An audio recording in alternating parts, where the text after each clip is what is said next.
Monsieur le Président de l'Assemblée nationale, honorables députés, ces 8 derniers mois ont été également consacrés à un Sénégal ancré dans des valeurs fortes, qu'elles soient culturelles ou religieuses. Dans le domaine de la culture, nous avons renforcé les acquis culturels et engagé des réflexions pour le renouveau culturel du pays. Nous avons également répondu à une vieille doléance des artistes en adoptant en octobre 2024 un décret sur la rémunération de la copie privée. Nous avons aussi préservé, en l'achetant, la bibliothèque de l'ancien président Léopold Sédar Senghor qui avait été mise aux enchères. Dans le domaine religieux, nous avons créé une direction des affaires religieuses et de l'insertion des diplômés en langue arabe.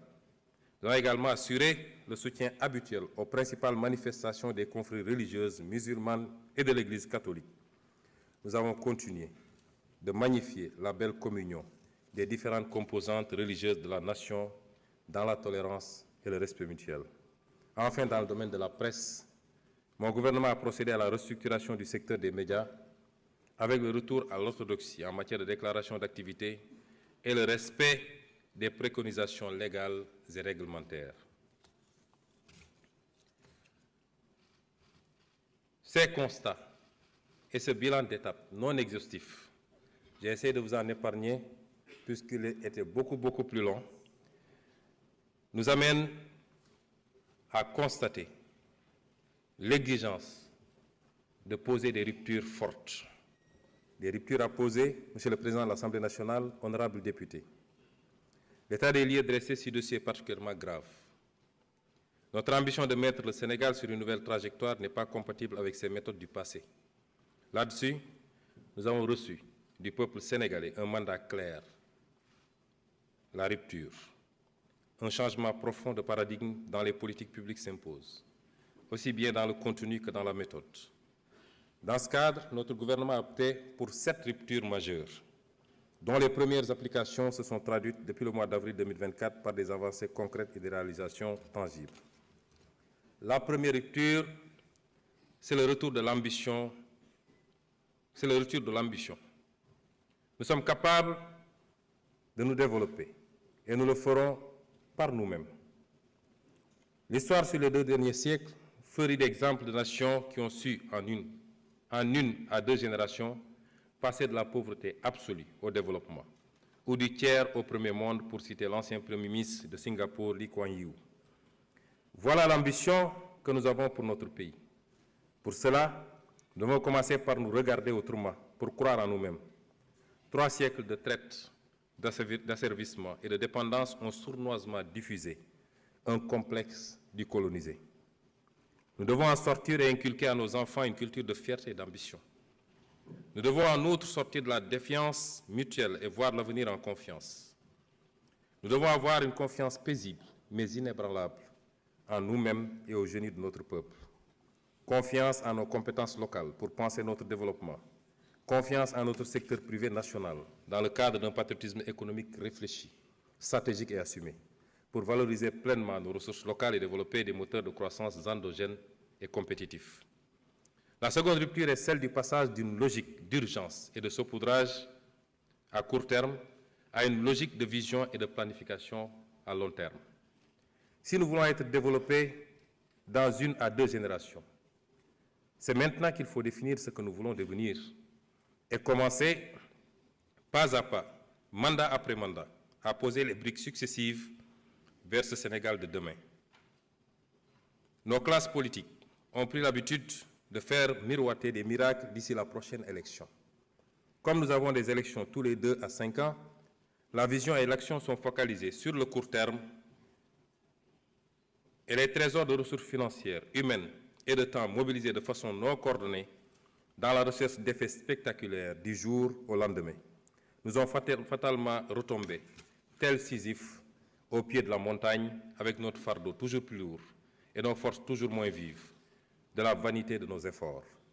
Dès lors, en lieu et place d'une vision ambitieuse, construite progressivement et méthodiquement, nous voyons une ribambelle de projets, d'urgences parfois douteuses, qui poussent comme des champignons et évoluent au fil de l'actualité et des inaugurations sur catalogue. Au final, l'action publique se résume essentiellement à du saupoudrage. Elle mobilise le temps et l'énergie de nombreux acteurs. Elle coûte cher, mais a peu d'impact. Les citoyens n'en sont pas dupes. Au demeurant, même si les leviers d'action contre cette gabegie leur manquent, ne nous y trompons pas. En votant massivement pour le projet, c'est bien cette culture politicienne du saupoudrage de courte vue que les Sénégalais ont rejetée avec fracas.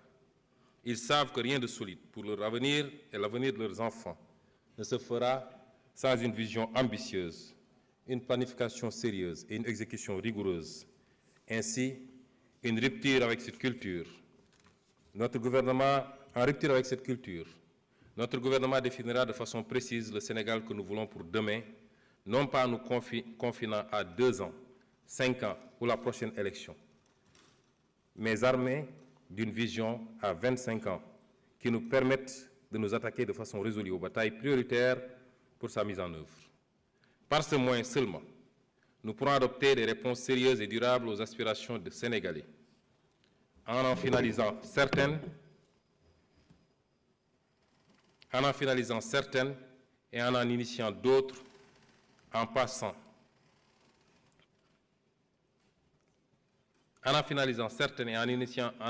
d'autres et passant le témoin de génération en génération, en nous étant assurés que des fondements solides sont en place et les jalons posés. Pour chacune de ces batailles,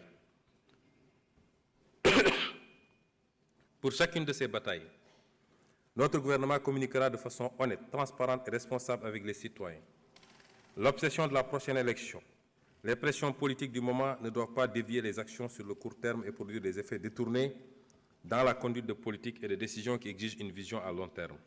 C'est maintenant qu'il faut redonner au plan son rôle et sa dimension diaïste au sens du président Mamadou Dia. Ainsi, l'agenda national de transformation, désormais unique référentiel de nos politiques publiques, élaboré en seulement 6 mois, entièrement par des compétences nationales, sera opérationnalisé à travers un master plan de 10 ans qui déterminera les choix de politique sectorielle et un plan d'action quinquennal qui encadrera rigoureusement la programmation et l'exécution budgétaire. La troisième rupture est celle d'une logique de dépense à une logique de résultat. Le sentiment largement diffusé aujourd'hui, c'est que l'impact d'une activité se mesure au montant dépensé. Il y a toujours des inondations. Pourtant, nous avons dépensé des milliards.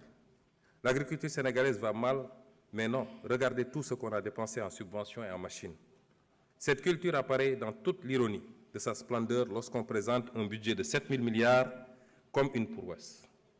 Ce qui compte, ce n'est pas de dépenser des milliards, c'est de bien dépenser ces milliards pour changer dans les faits et pour le mieux la vie de chaque Sénégalais. Ainsi, notre gouvernement travaillera à réorienter notre administration vers une culture de résultats. Notre priorité, ce ne sera plus combien de milliards ont été dépensés, mais bien l'impact relatif de chaque franc dépensé. Nous allons bâtir un État sénégalais capable, avec moins, de faire mieux.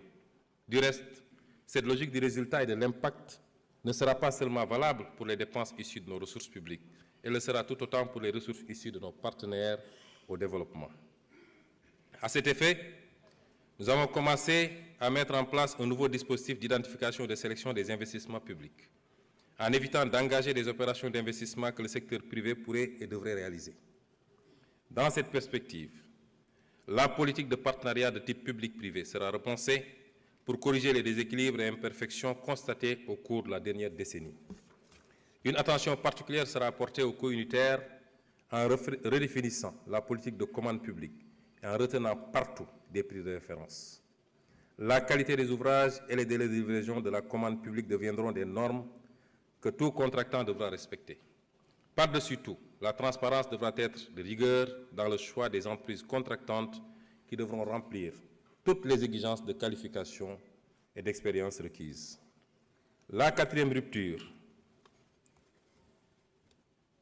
est celle d'une logique de gestion partisane à une logique de participation citoyenne.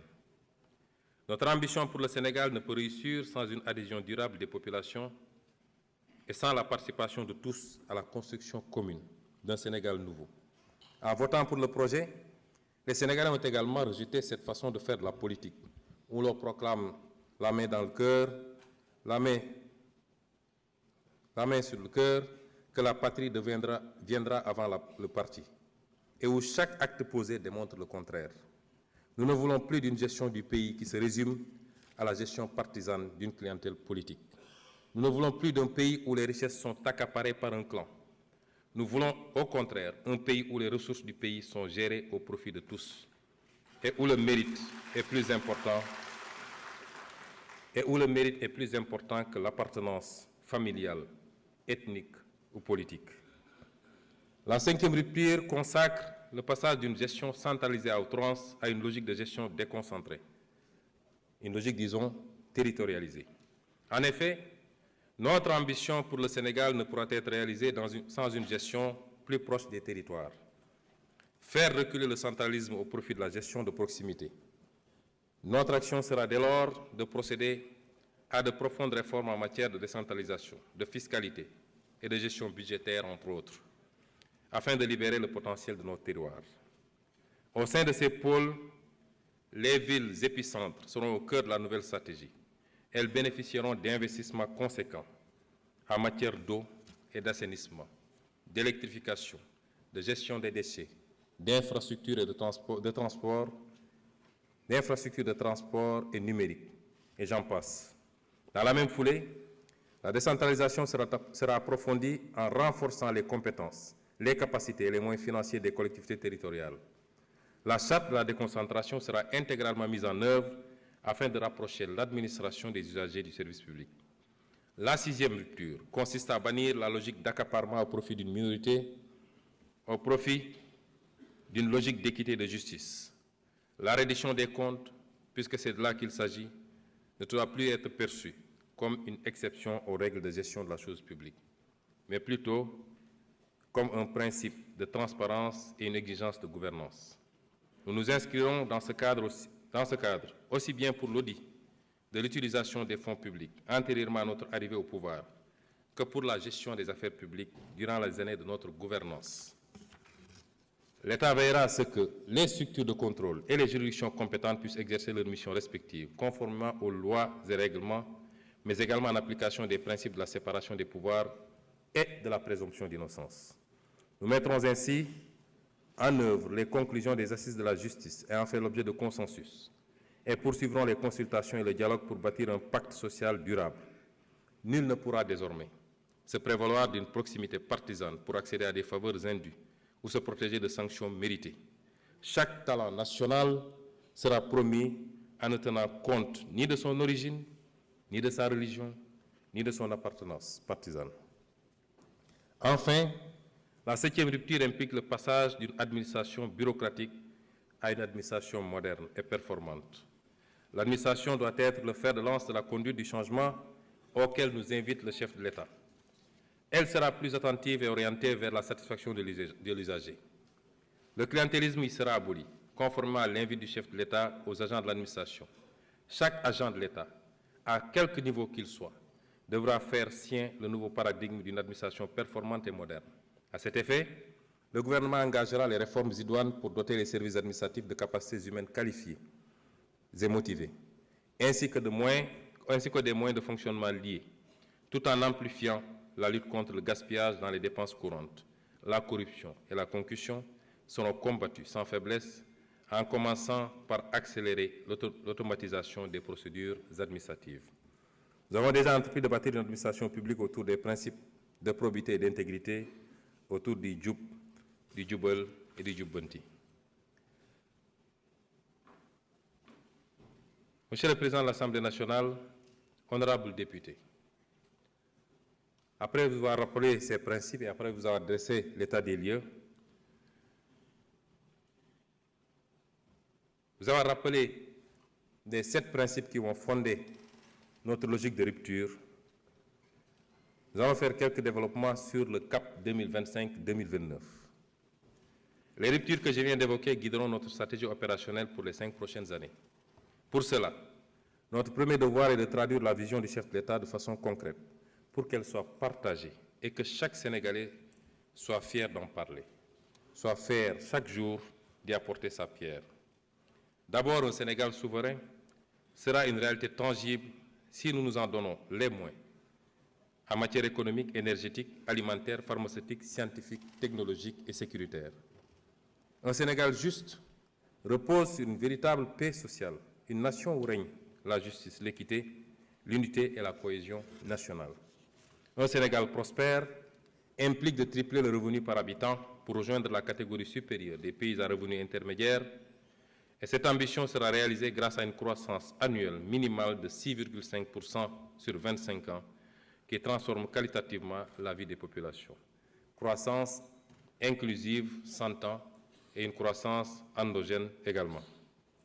Monsieur le Président de l'Assemblée nationale, honorables députés, l'agenda national de transformation se décline en 4 axes, à savoir, premier axe, une économie compétitive. Deuxième axe, un capital humain de qualité et l'équité sociale. Troisième axe, un aménagement et un développement durable. Et enfin, quatrième axe, une bonne gouvernance et un engagement africain.